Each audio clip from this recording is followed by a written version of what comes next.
Pirinç jel pedleri yapıyoruz. Göz altımızdaki kırışıklıklar, morluklar, ince çizgiler gitsin. Yüzünüzde çiller varsa onlar gitsin, lekeler gitsin. Cilt tonumuzu açalım, aydınlatalım. O zaman hadi buyurun. Neler kullanıyoruz? Nasıl hazırlıyoruz?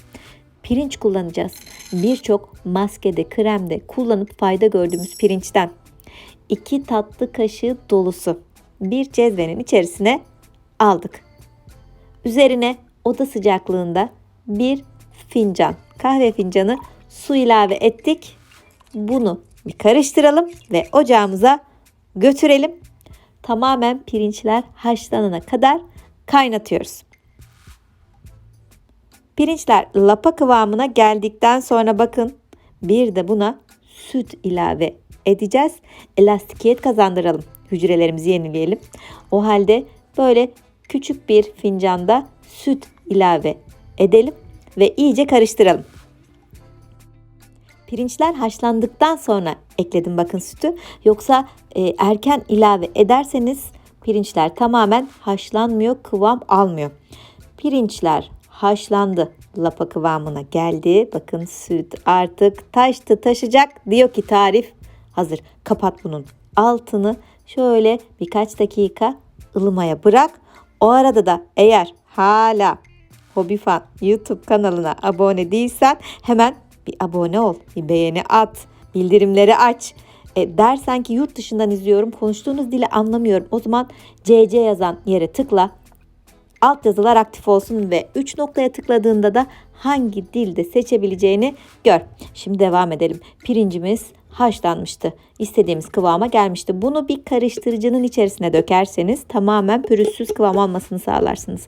Eğer böyle bir ürününüz yok ise bir süzgeçte eze eze de bu hale getirebilirsiniz veya bir bez arasına koyarak sıkarsınız. Gene böyle pürüzsüz bir kıvam elde etmiş olursunuz. Tamam, bu güzel tarif için pirinçler hazır. Şimdi jelatin geldi arkadaşlar. İçeriğindeki amino asitler sayesinde hücrelerimizi yeniliyoruz. Bizim istediğimiz de bu. Göz altlarımız sıkı olsun, tazelensin. O yüzden 2 tatlı kaşığı da toz jelatin ilave ediyorum. Tamamen soğumadan ekledim arkadaşlar. Bu tarifte biraz hızlı olacağız. Zamandan böyle biraz tasarruf edeceğiz. Hem de karışım soğusun istemiyoruz. İster benmari usulü eritin, isterseniz de mikrodalgada 30 saniye bunun ısınmasını, jelatinin tamamen çözülmesini sağlayın. Jelatin çözüldü. Bakın böyle bir kıvam aldı. Pirinç, su, süt ve jelatin ekledik şu ana kadar. Biraz sıcak. Bunu biraz bekletiyoruz. Yağlı kağıt seriyorum ve karışım ılıdıktan sonra, çok sıcak değil ama kesinlikle soğuk da değil, içerisine E vitamini ilave ediyorum. Gözaltı kırışıklığını en güzel açan ürünlerden birisi E vitamini ve üzüm çekirdeği yağı. Kendi yaptığım o güzel üzüm çekirdeği yağından 8-10 damla kadar ilave ettim. Yok ise yerine sızma zeytinyağı, kayısı çekirdeği yağı, tatlı badem yağı veya kantaron yağı veya nar çekirdeği yağı ilave edebilirsiniz. Tarif hazır arkadaşlar, işte bu kadar. Hızlı davranıyorum şimdi. Neden? Donar. İçerisinde jelatin var. O donmayı geciktirmek zorundayız. Hızlı davranmak zorundayız. O yüzden hemen yağlı kağıdın üzerine hazırladığım bu aydınlatıcı, kırışıklık giderici, leke açıcı, çillere bile çok güzel etkisi olan, gözaltı morluğu ve kırışıklıklarını çok güzel gideren tarifi bir güzel döküyorum. Tahta bir kaşık yardımıyla da her tarafa eşit olacak şekilde dağıtıyorum. Bunun böyle sıvı durduğuna bakmayın. Bunu bir buzdolabına gönderin. Bir 10 dakika, 15 dakika bekletin. Bakın ne güzel donacak, o istediğimiz kıvama gelecek. Üstünü de kapattım. Bu şekilde kesiyorum. Muhafaza etmekte oldukça kolay olacak. İstediğiniz ölçülerde kesebilirsiniz. Kullanım yapacağınız yere göre. Eğer alnınızda kullanacaksanız, çenenizde kullanacaksanız böyle büyük parçalar kesin. Göz altlarınızda kullanacaksanız biraz daha ufaltabilirsiniz. İstediğim şekillerde kesiyorum. Bakın bu kadar basit kesiliyor. Kıvamı görün, şu aydınlığı, beyazlığı görün. Böyle biraz da jöle kıvamında göz altlarınıza sürer sürmez çıkarttığınız andan itibaren etkisini göreceğiniz cilt tonunuzu açacak, aydınlatacak çok güzel pirinç jel petleri hazırladık arkadaşlar. Hepsini kesiyorum.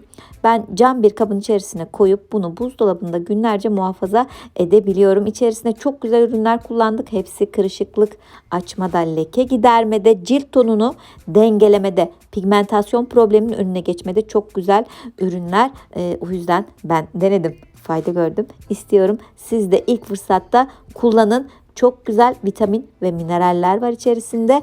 O yüzden böyle doğal, böyle güzel kullanışlı ürünleri biliyorum ki siz de tercih ediyorsunuz. Hadi o zaman üşenmeyin. Hemen şöyle kalkın. Siz de bu güzel pirinç jel petlerinden hazırlayın arkadaşlar. Bakın göz altları için olanları biraz daha küçülttüm. 3 tane de büyük parça yaptım.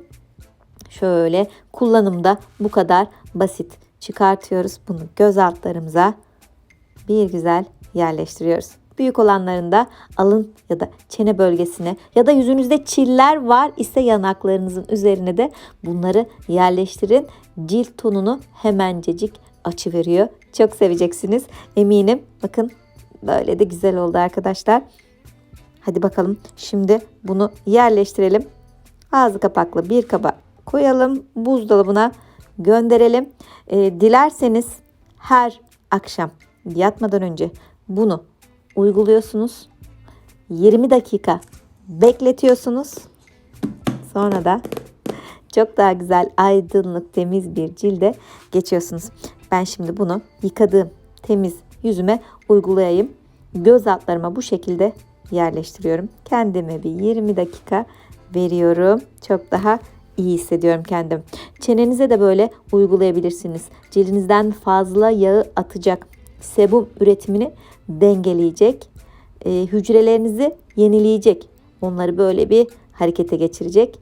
İçeriğindeki amino asitler hücre yenileyici özellikler gösteriyor. Bizim de istediğimiz bu, cildimize elastikiyet gelsin, canlansın. Kırışıklıklar, morluklar bizden biraz uzak olsun istiyoruz. Tüm yüzünüze, göz altına, çene, alın bölgesine uygulayabilirsiniz. İşlem bittikten sonra böyle kapatıp tekrar bir kere daha kullanabilirsiniz. Ama 20 dakika bekleteceğiz ya, jelatin kendini biraz salacak. O yüzden ilk andaki kıvamı beklemeyin ama dolaba koyduğunuzda tekrardan aynı forma gelecek. Sildim ya. Sildikten sonra soda veya gül suyuyla uygulama yaptığınız yerlere böyle bir güzel silerseniz cildiniz çok daha ışıl ışıl olur. Gözenekler çok daha sıkı olur. Ben böyle yapmayı tavsiye ediyorum. Gözaltı kırışıklığı, morluklar, çiller için cilt tonunu aydınlatacak çok güzel pirinç jel petleri yaptık. Umarım kullanır, fayda görürsünüz. Hoşçakalın. Hello my dear friends. Hope you tried these rice gel pets and get good results. Bye bye.